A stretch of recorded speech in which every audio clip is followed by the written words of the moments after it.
শাখা সপ্তম শ্রেণী জীবনের জীবিকা পাঠ্য বইয়ের আলোকে জীবনের লক্ষ্য নির্ধারণে আগ্রহী হলো একমাত্র বিবেচ্য বিষয়। এই বিষয়ে বিতর্ক অনুষ্ঠান, এতে পক্ষ দল ঋদ্ধি শব্দ 18, রাখা 2, অন্তরা 20 এবং দলনেতা ঋদ্ধি এবং বিপক্ষ দল আফসানা সামিয়া 80 এবং মুবিন 106 এবং দলনেতা মুবিন। আজকে বিতর্কের বিষয় জীবনের লক্ষ্য নির্ধারণে আগ্রহী হলো একমাত্র বিবেচ্য বিষয়। এতে আমাদের এখানে প্রধান অতিথি হিসেবে রয়েছেন আমাদের কলেজের সম্মানিত অধ্যক্ষ মিসেস নার্গিস আক্তার, বিশেষ অতিথি জনাব নাজিম মোহাম্মদ জাহাঙ্গীর হোসেন, সিনিয়র শিক্ষক কলেজ সহ অন্যান্য শিক্ষক মন্ডলী।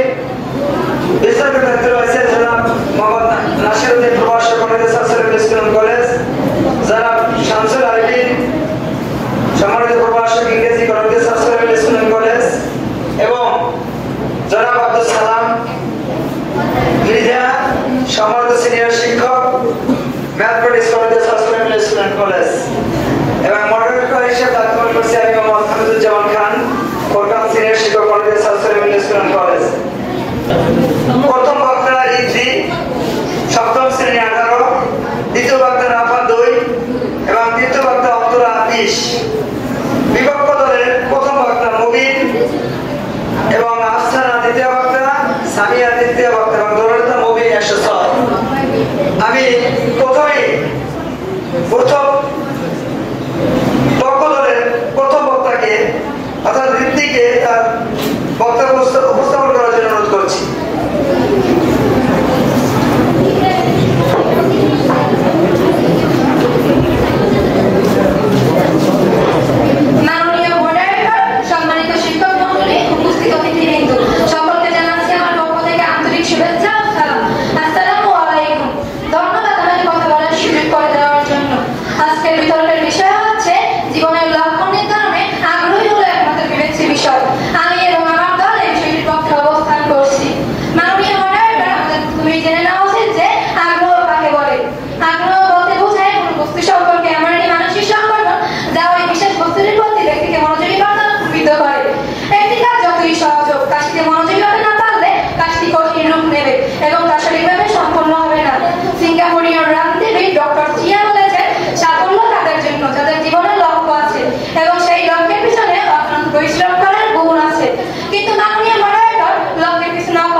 আমি এবং আমার এই দল এই বিষয়ের বিপক্ষে অবস্থান করছি।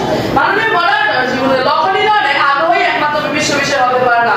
জীবনের লক্ষ্য নির্ধারণে বেশ কিছু খেয়াল রাখতে হয়। এর মধ্যে সবচেয়ে গুরুত্বপূর্ণ বিষয় হচ্ছে যোগ্যতা ও পরিশ্রম। কেবল আগ্রহ নিয়ে পড়ে থাকলে হবে না, লক্ষ্যকে সামনে রেখে নিজেকে যোগ্য করে তুলতে হবে। মাননীয় মডারেটর, আমার আগ্রহ আমি একটু ডাক্তার হবো। শুধু আগ্রহ নিয়ে পড়ে থাকলাম, যখন মন চাইলে একটু পড়ালেখা করলাম, আনন্দ উল্লাস করলাম। মাননীয় মডারেটর, কি আদৌ আমার লক্ষ্যে পৌঁছানো সম্ভব হবে? মাননীয় মডারেটর, ডাক্তার হতে হলে অভিজ্ঞতার পরামর্শ নিতে হবে। সে অনুযায়ী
দ্বিতীয় বক্তা রাফা আব্দুল।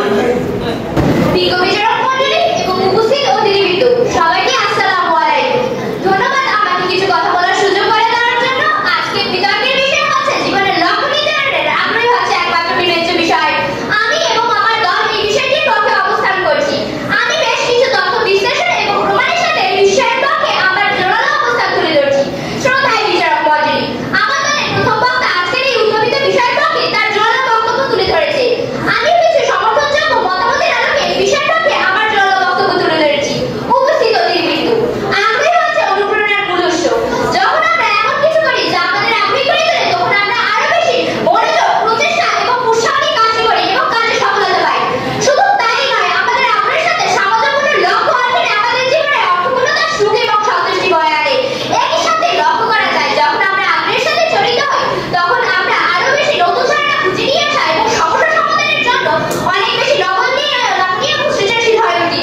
তাই বোঝা যাচ্ছে যে জীবনের লক্ষ্য নির্ধারণে আমার কথাটির গুরুত্বপূর্ণ ভূমিকা রয়েছে। আমার প্রতিপক্ষ বন্ধু বলে গেছে যে লক্ষ্যে পৌঁছাতে হলে যখন যা করতে হয় তাই করতে হবে। এই কথাটি যতই সঠিক, তার চেয়ে গুরুত্বপূর্ণ ব্যাপার হচ্ছে সেই কাজটির প্রতি ভালো লাগা, অনুপ্রেরণা অনুভব করা। তাহলেই আমরা সেই কাজে সফলতা অর্জন করতে পারবো। আমরা সকলেই জানি যে বিসিএস ক্যাডার হতে গেলে অনেক পড়তে হয়। শুধু জানলেই হবে? যদি জানলেই হতো তাহলে বাংলাদেশের প্রতিটি বাড়ি বিসিএস ক্যাডার পাওয়া যেত। একজন ব্যক্তি বিসিএস ক্যাডার হওয়ার ক্ষেত্রে তার মনের ভিতরে কোনো আগ্রহ, অনুপ্রেরণা, উদ্দীপনা তৈরি না করে, তাহলে সে কখনোই তার লক্ষ্যে পৌঁছতে পারবে না এবং লক্ষ্য অর্জনের সামর্থ্যবান হতে পারবে না। এছাড়াও জীবনের লক্ষ্য অর্জনে আগ্রহ প্রদানের গুরুত্বপূর্ণ ভূমিকা রয়েছে। এছাড়া আজকে মাননীয় মডারেটর এই কথা দিনের আলোর মধ্যে পরিষ্কার যে একমাত্র আগ্রহী পারে আমাদের লক্ষ্য নির্ধারণ তথা অর্জনে সাহায্য করতে।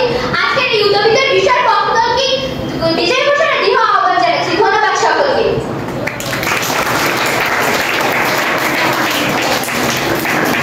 ধন্যবাদ রাফাকে তার মূল্যবান বক্তব্য দেওয়ার জন্য। পর্যায়ে দ্বিতীয় পক্ষের বিপক্ষ দলের দ্বিতীয় বক্তা আফসান আক্তারকে আসার জন্য অনুরোধ করেছে তার বক্তব্য উপস্থাপনের জন্য। মাননীয় মডারেটর, বিজ্ঞ বিচারক মণ্ডলী, উপস্থিত অতিথিবৃন্দ, সবাই আমার সালাম গ্রহণ করুন। আসসালামু আলাইকুম। ধন্যবাদ আমাকে কথা বলার সুযোগ করে দেওয়ার জন্য। আজকের বিতর্কের বিষয় হচ্ছে জীবনের লক্ষ্য নির্ধারণে আগ্রহ একমাত্র বিবেচ্য বিষয়। মাননীয় মডারেটর, পক্ষ দলের তৃতীয় বক্তা তার বেশ কিছু দুর্বল যুক্তি দিয়ে তার অবস্থান নিরূপণ করে দিয়ে গেছেন। তিনি বলেছেন আগ্রহ অনুপ্রেরণার উৎস, কিন্তু মাননীয় মডারেটর, আগ্রহ একমাত্র অনুপ্রেরণার উৎস হতে পারে না। কেবল আর্থিক নিরাপত্তা, সামাজিক মর্যাদা, পারিবারিক চাপ, নৈতিক দায়িত্ব ইত্যাদি বিষয়গুলো মানুষকে অনুপ্রাণিত করতে পারে এবং তার লক্ষ্য নির্ধারণে গুরুত্বপূর্ণ ভূমিকা পালন করে। সবচেয়ে বড় কথা হচ্ছে যে আগ্রহ সুখ ও সন্তুষ্টি নিশ্চিত দেয়। কেবল আগ্রহের উপর ভিত্তি করে লক্ষ্য নির্ধারণে সবসময় সুখ ও সন্তুষ্টি নিশ্চিত দেয় না। ব্যক্তিগত পরিস্থিতি, মানসিক স্বাস্থ্য ও সামর্থ্যের উপর নির্ভর করে লক্ষ্য অর্জনের ফলাফল ভিন্ন হতে পারে। আমরা যদি শুধুমাত্র আগ্রহের উপর ভিত্তি করে আমাদের চিন্তা ভাবনাকে পরিস্থিতি করে, তাহলে আমাদের সম্ভব হয় শৃঙ্খলতা আমাদের ঘিরে ধরবে। সব উপস্থিত হবে, কিন্তু মানুষ অনেক সময় ঝুঁকিপূর্ণ সিদ্ধান্ত নিয়ে থাকে যে আজকে আগ্রহ পাচ্ছে, কাল তা ভুল প্রমাণিত হচ্ছে। তাই আবেগপ্রবণ আগ্রহের চেয়ে যুক্তি বিশ্লেষণের উপর ভিত্তি করে সিদ্ধান্ত নেওয়া দীর্ঘমেয়াদী সাফল্যের সম্ভাবনা বেশি থাকে। সুতরাং দেখা যাচ্ছে যে আগ্রহের উপর ভিত্তি করে আমাদের এমন কিছু দিতে পারে যেখানে আমাদের প্রয়োজনীয় দক্ষতা বা যোগ্যতা কিছুই নেই। তার ফলে আমাদের হতাশা এবং ব্যর্থতা আসতে পারে। এমনকি আমাদের আগ্রহ আমাদের বাস্তবতার সাথে সামঞ্জস্যপূর্ণ নাও হতে পারে। আর্থিক সীমাবদ্ধতা, সামাজিক প্রত্যাশা এবং অন্যান্য আগ্রহ আমাদের অনুসরণ করার পরিবর্তন হতে পারে। তাই মাননীয় মডারেটর, হিসেবে প্রমাণ যদি আরেকটি বিষয়টি স্পষ্ট অনুধাবন করা যায় যে জীবনের লক্ষ্য নির্ধারণে আগ্রহ একমাত্র বিবেচ্য বিষয় হতে পারে না। অতএব আজকের এই তাই অংশের বিষয়টি বিপক্ষ দলকে বিজয়ী ঘোষণা করার দৃঢ় আহ্বান জানাচ্ছি। ধন্যবাদ মাননীয় মডারেটর, ধন্যবাদ বিষয় মন্ত্রী, ধন্যবাদ উপস্থিত।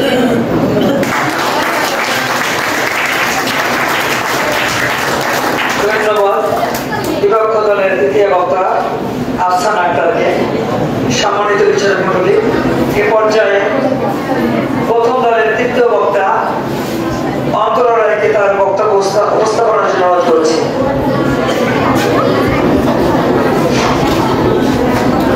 বিজ্ঞ বিচারক মণ্ডলী ও উপস্থিত অতিথিবৃন্দ, সবাইকে আসসালামু আলাইকুম। ধন্যবাদ আমাকে কিছু কথা বলার সুযোগ করে দেওয়ার জন্য। আজকে বিতর্কের বিষয় হচ্ছে জীবনের লক্ষ্য নির্ধারণে আগ্রহী হচ্ছে একমাত্র বিবেচ্য বিষয়। আমি এবং আমার দল এই বিষয়টির পক্ষে অবস্থান করছি।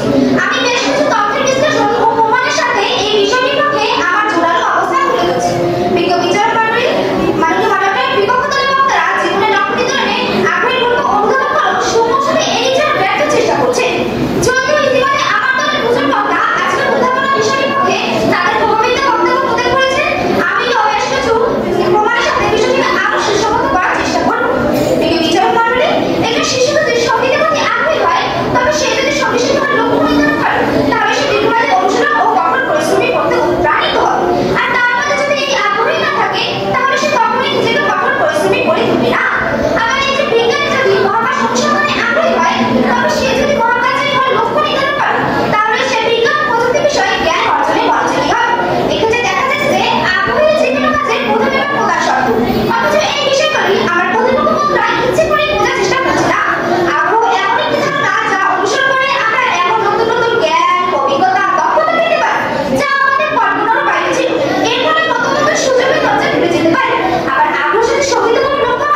মাননীয় মডারেটর, আমি আগেও বলেছি, এখনো বলতে চাই, জীবন লক্ষ্য নির্ধারণে আগ্রহ একমাত্র বিবেচ্য বিষয় হতে পারে না।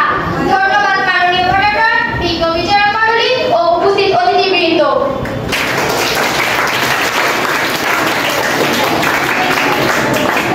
সম্মানিত বিচারক মণ্ডলী, এ পর্যায়ে যুক্তি খণ্ডন পর্ব। এই যুক্তি খণ্ডন পর্বের সময় 2 মিনিট, প্রত্যেকে 2 মিনিট করে, এবং প্রথমে এই যুক্তি খণ্ডন পর্ব অংশগ্রহণ করবে পক্ষ দলের প্রথম বক্তা এবং দলনেতা ঋদ্ধি 18, সপ্তম শ্রেণীর ঋদ্ধি 18।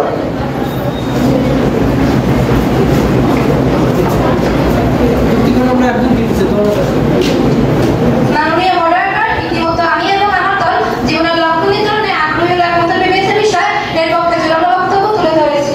ধন্যবাদ আমাকে আবারও কথা বলার সুযোগ করে দেওয়ার জন্য। মাননীয় মডারেটর, প্রতিপক্ষ বন্ধুরা বারবার এই কথা বলছে যে যোগ্যতাই হলো একমাত্র বিবেচ্য বিষয়। তারা যোগ্যতা নিয়ে যুক্তির কথা বলছে। তারা হয়তো জানে না যে যুক্তির কথা বলে কোনো কিছুই প্রমাণ করা যায় না। তাই প্রতিপক্ষ আমাদের সাথে সুরে সুর মিলিয়ে বলুন, জীবনের লক্ষ্য নির্ধারণে যোগ্যতাই হলো আগ্রহী হলো একমাত্র বিবেচ্য বিষয়। মাননীয় মডারেটর, ছোটবেলায় যখন আমি একটু বুঝতে শিখেছি, তখনই আমার জীবনের লক্ষ্য নির্ধারণ করি যে আমি বড় হয়ে ডাক্তার হবো। তখন যোগ্যতা কাকে বলে আমি তাই বুঝতাম না। তাহলে আমি কিভাবে আমার জীবনের লক্ষ্য নির্ধারণ করলাম? যেখানে আগ্রহ থেকে জীবনের লক্ষ্য নির্ধারণ করা যায়, সেখানে যোগ্যতার কি দরকার? প্রশ্ন রেখে গেলাম প্রতিপক্ষ বন্ধুর কাছে, আশা করি উত্তর দিয়ে যাবেন। মাননীয় মডারেটর, নারী জাগরণের অগ্রদূত বেগম রোকেয়া বেগম আমরা সকলেই জানি। তিনি যখন সময় গভীর ঘুমে মগ্ন থাকতো, তখন তিনি মোমবাতির আলোতে রাতে পড়াশোনা করতেন। এখানে যোগ্যতা কি ভূমিকা রেখেছে? প্রশ্ন রেখে গেলাম প্রতিপক্ষ বন্ধুর কাছে। মাননীয় মডারেটর, প্রতিপক্ষ বন্ধুরা বলেছেন যোগ্যতা অনেক প্রকার। হাসান রাজার কথা আমরা সকলেই জানি। তিনি তার শিক্ষাগত যোগ্যতা অনেক কম, তারপরে তিনি তার নিজ আগ্রহে গান ও কবিতার বই লিখেছেন। কিন্তু মাননীয় মডারেটর, এখানে তিনি কি যোগ্যতা দিয়ে বই লিখেছেন? প্রশ্ন রেখে গেলাম প্রতিপক্ষ বন্ধুর কাছে, আশা করি উত্তর দিয়ে যাবেন। কাজেই এই কথা দিনের আলোর মতন পরিষ্কার যে জীবনের লক্ষ্য নির্ধারণে যোগ্যতা নয়, বরং আগ্রহী হলো একমাত্র বিবেচ্য বিষয়। প্রতিপক্ষ বন্ধুরা বারবার ভুল কথা বলে এটাই প্রমাণ করতে চাইছে যে জীবনের লক্ষ্য নির্ধারণে যোগ্যতাই হলো একমাত্র বিবেচ্য বিষয়। কিন্তু মাননীয় মডারেটর, আমি আবার বলছি যে জীবনের লক্ষ্য নির্ধারণে আগ্রহী হলো একমাত্র বিবেচ্য বিষয়। ধন্যবাদ।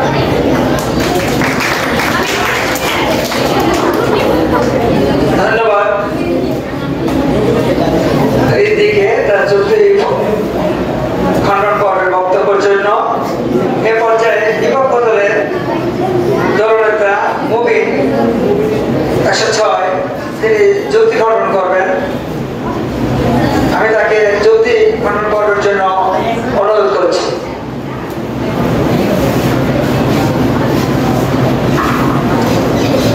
মাননীয় মডারেটর, পক্ষ দলের দ্বিতীয় বক্তা বলেছেন যে বিশেষ ক্যাডার হতে গেলে আগ্রহের দরকার। শুধু আগ্রহ থাকলেই হতো? যদি তার জ্ঞান, যোগ্যতা, দক্ষতা ও আর্থিক সামর্থ্য না থাকে, তাহলে কি সে কোন সময় বিশেষ ক্যাডার হতে পারে? এবং ধরি একজন ডাক্তার, সে কি কখনো আগ্রহ নিয়ে ডাক্তার হতে পারে? তার কি কখনো আনন্দ উল্লাস করবে না যখন মন চাইলে পড়লেন? সে কি কখনো ডাক্তার হতে পারবে? ডাক্তার হতে হলে অভিজ্ঞদের পরামর্শ নিতে হবে। এই কথাটি আমি আপনিও বলেছি। এবং সে বলেছে যে বেগম রোকেয়া যখন সবাই রাতে ঘুমাতো, তখন সে মোমবাতি জ্বালিয়ে পড়তো। মোমবাতি জ্বালিয়ে পড়ার শুধু আগ্রহী, যতদিন যার যোগ্যতা না থাকতো, তাহলে কি সে মোমবাতি জ্বালিয়ে পড়তো? এবং কি পড়তো সে? তাই এটাই আমার ওই দলের বন্ধুদের কাছে প্রশ্ন। এবং মাননীয় মডারেটর, জীবনের লক্ষ্য নির্ধারণে আগ্রহ একমাত্র বিবেচ্য বিষয় হতে পারে না। এর আমি আরেকটি উদাহরণ দিচ্ছি যে বিশেষ ক্যাডার হতে গেলে তিনি বহু পরিশ্রম করতে হবে। পরিশ্রম ছাড়া সাফল্য পাওয়া অনেক কঠিন। তাই মাননীয় মডারেটরের কাছে অনুরোধ করছি, এই বিষয়ের বিপক্ষে জীবনের লক্ষ্য নির্ধারণে আগ্রহ একমাত্র বিবেচ্য বিষয় হতে পারে না, এটি সত্য। ধন্যবাদ মাননীয় মডারেটর।